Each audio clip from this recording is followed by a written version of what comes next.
This is a late 19th century cedarwood campaign chest from the workshop of Henry Tucker Jones, who was born in Shoreditch in London in 1833 to William and Anne Jones. He got his middle name Tucker from his mother's maiden name. She was Anne Tucker before she married. And like his father and his brother, Henry followed into the family business, which was cabinet makers. And in the 1851 census, he's listed as a cabinet maker. Now, Fahey and Simpson, in their very good book on Australian furniture, note that Henry emigrated to Australia in 1854. So Henry would have been round about 21 years in age when he made the long journey to emigrate from London to Australia. And he set up in Parramatta, just outside Sydney, which of course was where the first government house was and had been quite an important town in New South Wales. Government House didn't move into Sydney until around about 1845. So let's have a look at it as a piece of furniture. Well, it's got flush campaign handles, and this sort with a rounded bail is typically seen at the end of the 19th century. It's a later design. We can see that it splits in two parts, like that. Now on this chest, the turned feet have been fixed. We're pretty sure that originally they would have unscrewed. They've got all of the signs that they would have done with these blocks and a turned leg, which is fairly typical of a campaign chest with removable feet. I think somebody at some stage probably found that perhaps the feet were getting a little bit loose on their threads, or it was just too much of a hassle for them, so they glued them in. Unfortunately, that does happen. The two parts are located to each other on two lugs, and the lugs are on the top section rather than the bottom. So you can see there's a lug hole there, and let's see if we can tip this for you to have a look at, and hopefully you can see the lug there. And you can also see that the secondary timber is pine. So let's put this back and try and line it up neatly.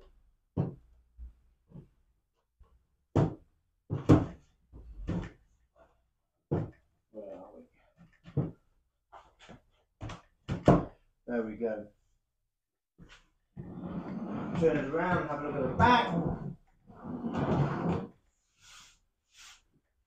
And fairly plain boards at the back. Evidence as well that at some stage somebody has put some sort of plate on either side just to fix the two parts together again. Probably at the same time that the feet might have been glued in. What else can this chest tell us? Well, if we look on the side here, you can see there's a bit of deterioration to the wax finish. And that, to me, suggests that perhaps it was next to a fireplace and it suffered a little bit from the heat of the fire. It's not too noticeable. If you look hard at it, you'll see it. But, you know, for me, that's part of its story. It's not brass bound, like a lot of British chests would have been at this period. But we do see other British chests which have got similar handles and are not brass bound. But all in all, quite a nice chest. And the cedar wood, which sometimes it's difficult if you haven't got much experience of looking at cedar wood. Sometimes it's difficult to distinguish it from mahogany. But this is cedar wood, and of course that's a good indication to us that it's an Australian-made piece of furniture. But naturally, there's an even stronger indication as to where it was made and who made it. So let's come in and have a closer look at that. So the chest has got two paper labels, one to each of the two short drawers. So let's move in a little bit closer and we can show you this one. So we can see at the top it says H.T. Jones and Son, cabinet makers, upholsterers, general contractors, old racecourse, Parramatta. Now, Jones had a few different addresses in Parramatta. In 1867, he was at Eastern Creek and Racecourse, Parramatta.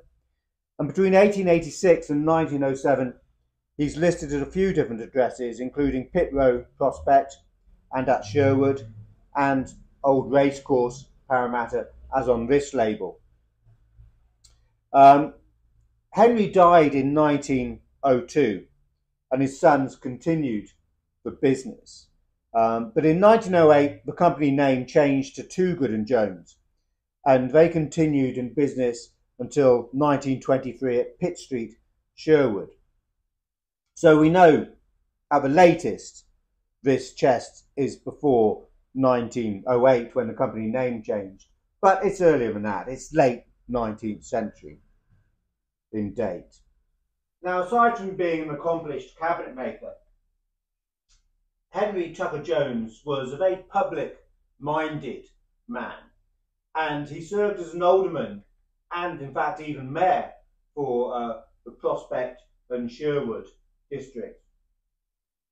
And he was also an election returning officer. He had a number of contracts from the land department to make furniture, made desks, he made bespoke cabinets, storage for the railway department for their maps. He had several contracts with the land department.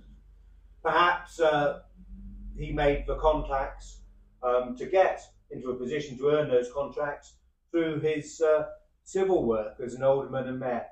Who knows? I'm sure if that is the case, his work still has to be up to scratch. And a number of newspaper reports at the time lauded some of the work that he did. He even invented an election ballot box, which only allowed you to put your ballot into the correct opening. So perhaps that's something he learned from his time as the election officer.